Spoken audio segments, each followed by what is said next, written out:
Hey guys, in today's video you will learn the unbelievable story of Sister Mary Catherine, an American nun who died during a Catholic ritual and returned with an urgent message from Jesus.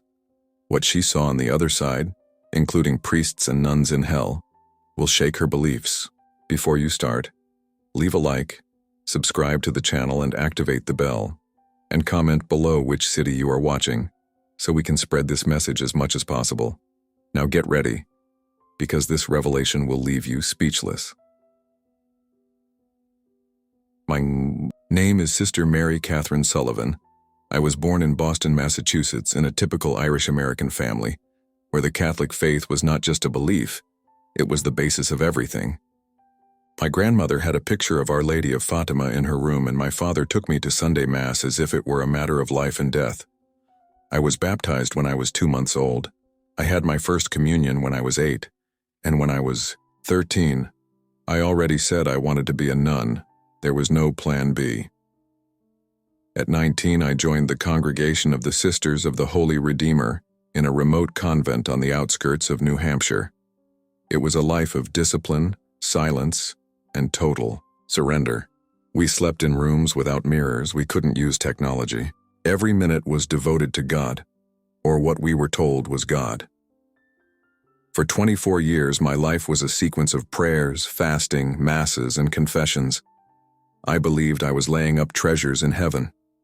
When I had doubts, like why we couldn't just pray directly to Jesus without intercessors, or why priests always told us what to read, what to think, what to keep quiet about, I suppressed it. It was the cross I had to carry.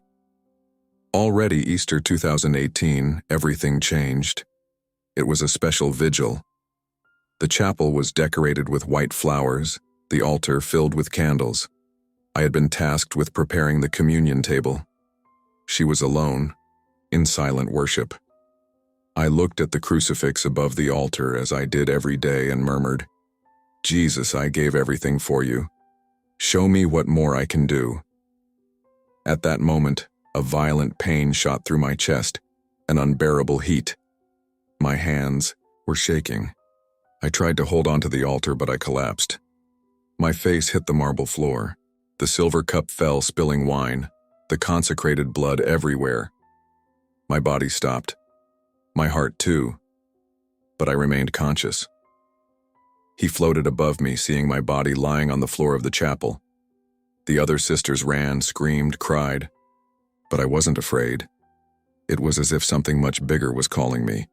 A deep, serious sound vibrated throughout the space around me. I turned around and saw the light. But it wasn't the soft light of the sky movies. It was intense, almost unbearable. I felt my spirit being pulled towards her with a force I couldn't resist. That's when I heard the voice. It wasn't from an angel. It wasn't the virgins. It was Cher. "You serve the church, but you never knew me." Those words ripped something inside me. I, a woman who had lived my entire life in the halls of Catholicism, was being confronted by the one I thought I served, and what he showed me next destroyed everything I believed. I floated in that light so strong that it seemed to pierce through everything I was. But what impressed me most was the presence. He had not yet appeared before me in visible form, but you knew which was Jesus. Not the Jesus of the colorful stained glass windows, the wooden crosses, or the framed prints hanging in the convent. It was the living Jesus, and before him my soul had nowhere to hide. Suddenly, the light around me began to vibrate as if it were alive. I felt an internal acceleration, as if I were sucking spiritual information directly into the spirit. My life flashed before me, not like a movie, but as if every thought, intention, and motivation were revealed at once. I saw it when I welcomed the sick at the Orders Hospital, when I fed the homeless with my own hands. I saw tears from people I helped, and I also saw the pride in my heart, the secret feeling of superiority, the thought, "I'm holier than them." I heard the voice of Jesus once again. "You did many things in my name, but your heart was tied to the institution, not me." I tried to defend myself. "Lord, I obeyed. I followed the rites. I served your church. But he responded with something I will never forget. My church is my body, not a building, not a hierarchy. You followed men, but you never sought me with a naked heart. It was as if my spirit bled. That voice wasn't harsh and it was full of love, but it tore apart the lie I had lived for more than 20 years. I started to see the visions. The first took me inside a huge cathedral, similar to St. Patrick's Basilica in New York, where I've been on pilgrimage. The place was full of faithful kneeling, praying, crying, lighting candles in front of images of the Virgin Mary, saints, relics. It was solemn, it was beautiful. But Jesus was outside, invisible to everyone there. He looked at me with the saddest eyes I've ever seen and said, "They think they are worshiping me, but their hearts are far away. They ask for help from everyone, except me." I cried. That destroyed me inside. How many times have I knelt before statues, begged saints, prayed novenas, but never, never did I open my heart directly to Jesus, with intimacy? The second vision took me to a confessional. A priest listened to a woman and she whispered her sins and shame. He gave absolution emotionlessly like a cashier registering a purchase. Everything seemed automatic. Jesus said to me, "Daughter, no one can forgive sins except the Father. I died to give direct access to him, and they prefer a human intermediary." That broke me. I thought I was serving God, but I was stuck with a control system, tradition, and appearance. And there was still more. The third vision was the most devastating. The third vision did not begin with light. It started with silence. A silence so dense that it seemed to crush the soul. The environment around me darkened. The light of Jesus was still there. But now, as a spectator who let me see something I would never have chosen to see on my own, I was taken to a place which was absence. There was no fire, but an unbearable spiritual cold. An emptiness that seemed to scream inside. It was what many would call hell, but it wasn't like the movies or Sunday school stories. There were no demons with tridents. There was people, thousands, millions, wandering. There were priests, nuns, well-dressed faithful, elderly people with rosaries in their hands, children holding medals, all with confused, desperate looks. A priest passed me. His face was familiar. I had seen him at Catholic conferences. He was a revered man. He cried, holding a crucifix to his chest and repeating, "But I served your church. I gave my life for ye." Then I heard the voice of Jesus, not in anger, but in deep pain. "You knew the institution, but you never knew me." Another soul screamed, "I prayed every day. I never missed Mass. I was faithful to confession." And Jesus replied, "You confessed out of fear, not repentance. Your mouth adored me, but your heart was far away." I began to tremble in spirit. I was just like them. For years I obeyed rules, fasted, confessed, made novenas, believed in indulgences. All of this made me feel safe. But now I saw that it was a fake security. A deception so well disguised that it seemed true. I saw an older nun kneeling, praying an endless rosary. She cried, whispering, "Maria, intercede for me. Maria, please." But there was no answer. No presence, no consolation. Just empty. Jesus turned to me and said something that still echoes in my soul every day. The enemy doesn't need to lead people to hate. He just has to convince them that religion is the same as redemption. And so, he silences their hearts. I was in shock. I thought, "Sir, so almost the entire Catholic world is at risk?" And he replied, "Many are lost, not because they rebelliously reject me, but because they believe they have already found me and have stopped searching." That was when the vision ended. The light enveloped me again.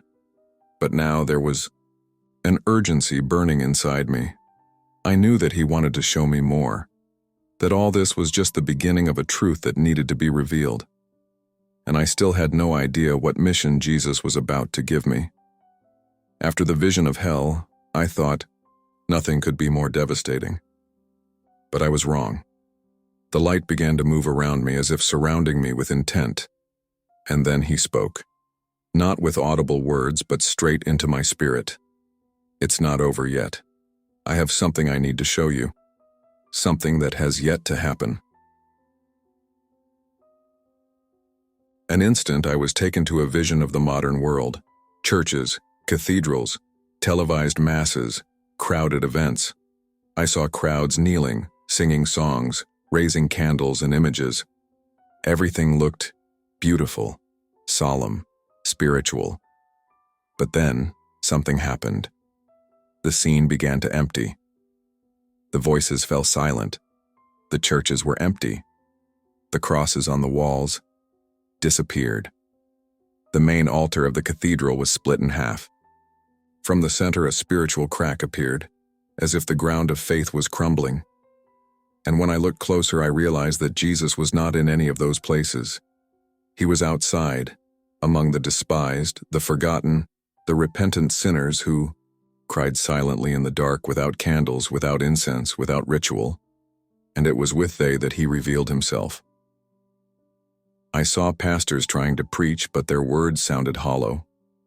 I saw priests continuing the masses, but the skies were closed about them. Jesus whispered. They replaced me with a system. I left them to their traditions. Then I looked at a huge temple. It looked like the Vatican, but bigger, more technological.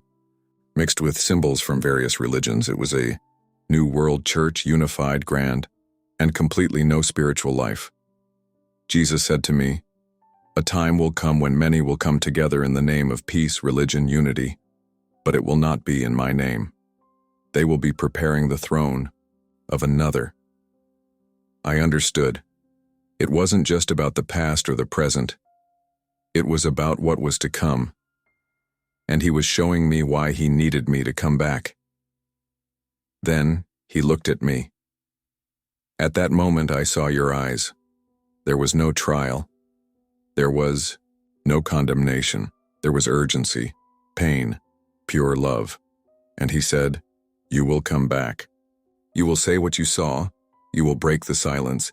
You will be rejected, hated, called a heretic, but speak, because many can still awaken."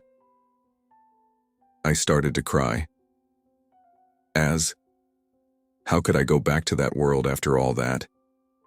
How could I face my order, my community, my family? And Jesus replied, "You won't come back alone. I'll be with you." Then he stretched out his hand. One touch, a light, a sound like thunder and music at the same time. And in the next instant, I woke up. I returned to my body as if I had been thrown from the sky. It was a shock.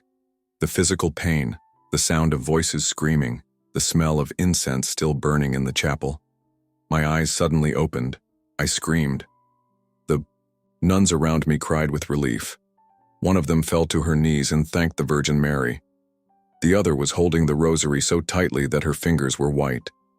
The Mother Superior looked at me as if she had seen a miracle, and perhaps, in their eyes, that was exactly what it was.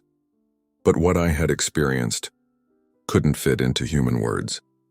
In the medical wing of the convent, while they were evaluating me, they told me that my heart had stopped for almost 4 minutes. It was enough to be considered dead. "You have returned by the grace of the Blessed." "Mother," they said, but in my heart I knew it wasn't Maria who brought me back. It was Jesus, and he gave me a mission. In the first few hours after my recovery, I remained silent. The weight of what I had seen still pulsed inside me. It was like trying to contain thunder in your chest. But then, something burned brighter. I needed to talk. The next morning, I asked to share my testimony with all the sisters in the prayer room. It was something rare, but they authorized me because of the miracle. And there, in front of dozens of women with whom I shared my life for more than 2 decades, I opened my heart. I told everything. Exit from the body, the visions, the judgment of the heart, the living Jesus, breaking my religious illusions. Hell full of empty religious people, his pain at being ignored within his own churches, and mainly the message he sent, that religion does not save anyone, that only he is the way. The silence after my testimony was deafening. The Mother Superior was pale. One of the sisters whispered something like blasphemy. Another began to pray aloud, repeating the Hail Mary as if she were casting out a demon.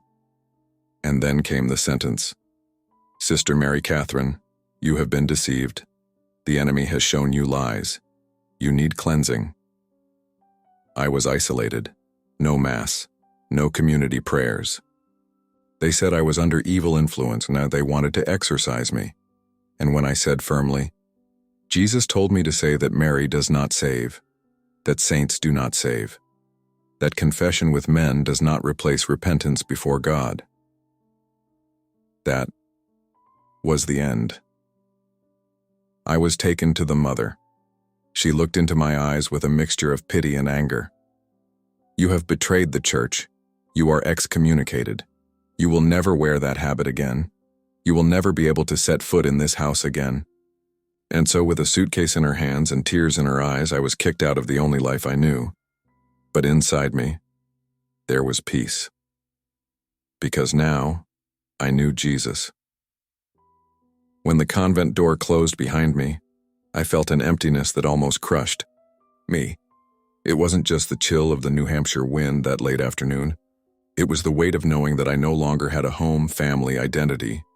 Everything I was for 24 years had ended there in silence. I didn't know where to go. I had no friends outside of religious life. My family, still very Catholic, lived in Boston and didn't even know that I had been expelled. I took a bus wearing a coat borrowed from one of the convent employees and headed towards the city. During the hours on the road, I could only repeat one prayer. "Jesus, stay with me." Upon arriving at my parents' house, my mother was shocked to see me dressed as a civilian. My father looked at me as if I were a stranger. When I told what happened, and that now I served only Jesus, without saints, without masses, without confessions, my mother fell to her knees and began to pray the rosary out loud in tears. My father simply got up from the table and said, "You shamed our family. You can't stay here." I was kicked out again. I slept that night on a bench, in a subway station, hungry, cold, but for the first time in my life with peace. Because there, in that dirty silence of the city, Jesus was with me. Not in a wafer, not on a candle, but inside me, alive, present, real. In the following days, I found temporary shelter in a small evangelical street church where they allowed me to sleep in the basement and help in the kitchen. It was strange to be in another Christian environment, but there was something different. People spoke to Jesus as with a friend. They didn't need Latin. They didn't need to memorize prayers. They cried, laughed, hugged, and they knew who they were worshiping. I was silent for a while, trying to figure out how to tell the world what had happened. Who would believe me? A former nun with a near-death story saying Jesus showed up to say the Catholic Church is turning people away from him? But his words wouldn't leave my mind. Speak, even if they hate you, even if no one believes you, because there are those who are ready to listen. So I started writing. I recorded my first video with a borrowed cell phone. I sat in the prayer room of that small church and told everything, from beginning to end. No rehearsal, no makeup, just me, my trembling voice, and the truth that burned in my chest. That night I posted the video on a YouTube channel. I thought maybe a few dozen people would watch it. But what happened was much bigger. The morning, after the video was published, I woke up to the church cell phone beeping nonstop. The local pastor, a simple, kind man who welcomed me without judgment, entered the basement with wide eyes. "Sister, or rather Sister ex-nun, your video is blowing up." I laughed nervously. I thought he was joking, but it wasn't. 200,000 views, then 400, then 1,000,000, in 3 days. My story was all over the internet. The title was direct, almost provocative. Nun dies, sees Jesus, and is expelled for telling the truth. In the comments, thousands of people said they had felt something different listening to my story. People crying, saying that they had abandoned their faith years ago because they felt suffocated by religion. Others saying that they had never really met Jesus, just the church. But not all the comments were good. Catholics from all over the world attacked me. They said I was a heretic, an apostate, a woman possessed with a spirit of confusion. Catholic websites began publishing articles trying to discredit me. A Catholic channel even said that I was an actress hired by evangelicals to defame the church. I received threats. They said I should be silenced. An official letter from the archdiocese was sent to the church that hosted me, asking for my removal. The pastor called me, worried. "Sister, perhaps you'd better step aside for a bit, at least until the dust settles." But I couldn't. Jesus had said, "Speak," and now, more than ever, I knew why. People were waking up. I received emails from other nuns secretly having a crisis of faith, from priests who said they had lost the presence of God years ago, but who never had the courage to question it, of young people who were trapped in guilt for not being able to feel holy enough, and now discovered that the true path was relationship, not religiosity. I started receiving invitations for interviews, but many refused when they knew that my message was against the traditions of the Catholic Church. "It's too strong," they said. "It's going to be a problem." But the world needed to hear, even if it hurt, even if it cost everything. So I decided, I will tell you everything in detail, no fear.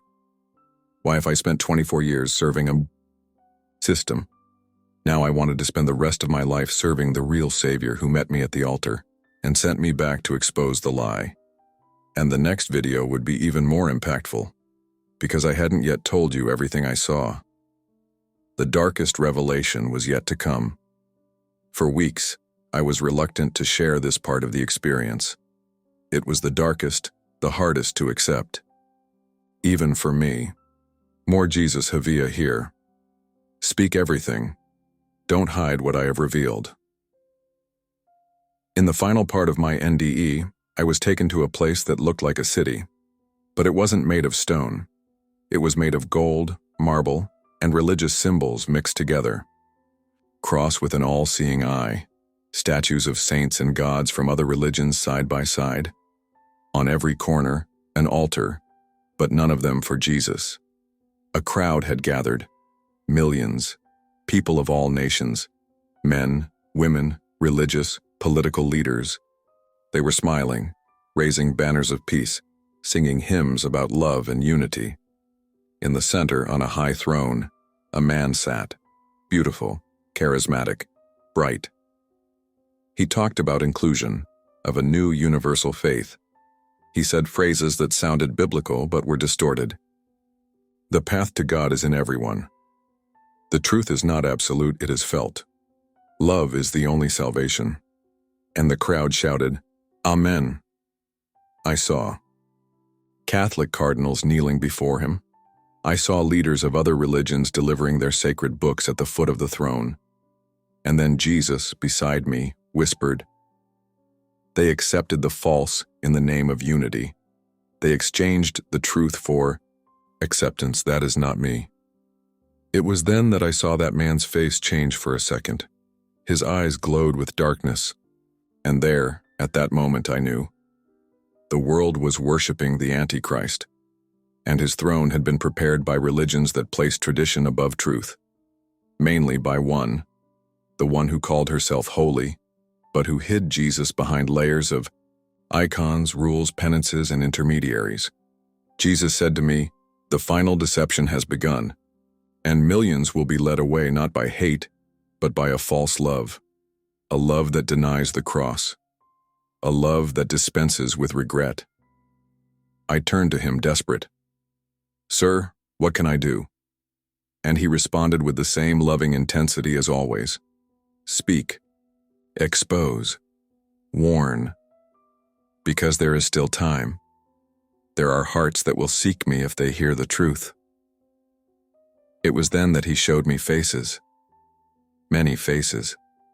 People who would watch my videos. People in the dark. People with doubts. Young people hurt by spiritual abuse. Women trapped in guilt. Men crushed by tradition. And I heard his voice once again, clear as ever. You were torn from religion to call mine back to me.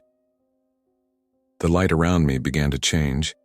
It didn't go out, but it seemed to withdraw, as if it were getting ready to let me go. I felt like something was ending but also beginning. Jesus was before me, not in physical form, but in absolute presence, as if everything around me was made of him. And in the center of that presence, I felt what human words cannot reach, a love that knows everything and still embraces. My soul trembled. I didn't want to leave. I felt at home like never before, but I knew he was going to send me back. It was then that he spoke, with that voice that seemed to contain all eternity. Daughter, now you have seen, now you know, and to whom much is given, much will be asked. I felt my essence break. I didn't want to go back to the world. I wanted to stay there in the place where everything made sense, but there was a holy weight to his words. He wasn't giving me an option. He was giving me a mission. And before I could respond, Jesus continued, Many are trapped in the shell of faith. They repeat prayers. They sing hymns. They play images. But they have never touched me. His words stuck in me like fire and tenderness. At the same time, they were taught to fear my open arms. They were led to seek intercessors when I myself called them by name. I saw, as in a final flash, his heart burning with longing for his own children. Jesus is not far away. We are the ones who have been taught to look everywhere but him. And then came the last vision. I saw a huge stone throne, empty. All around, a crowd worshipped the throne.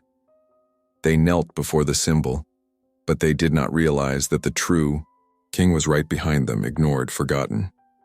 Jesus whispered, and that was the last sound I heard. Tell them, I am alive. I am near. I am the only way. Turn to me while there is time.